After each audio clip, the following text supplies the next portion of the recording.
Thank you, Juliana. A package of bills focused on gun control could become law in New York State by the end of the night. Lawmakers have just hours left to take action in the current session. News 10 ABC's Capitol reporter Jamie DeLine reports.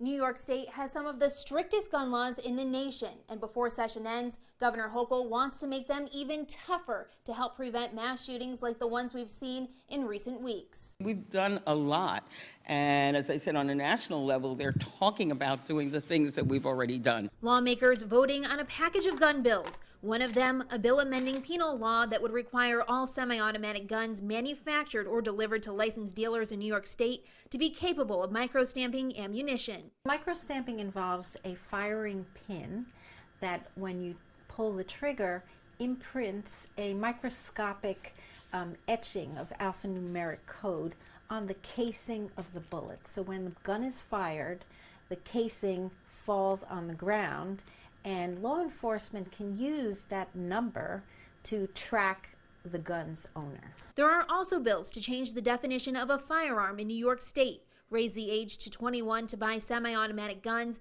and require social media companies to develop a clear and concise policy on how to respond to hateful conduct on their platforms.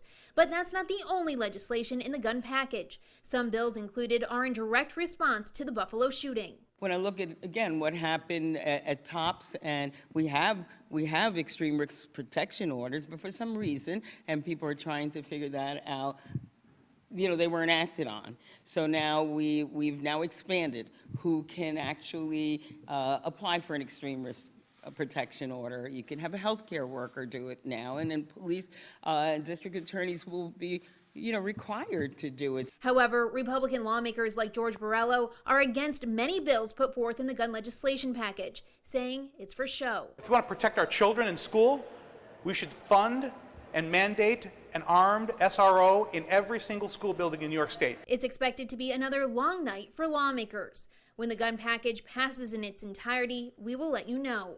Reporting in Albany, I'm Jamie DeLine. Thank you, Jamie.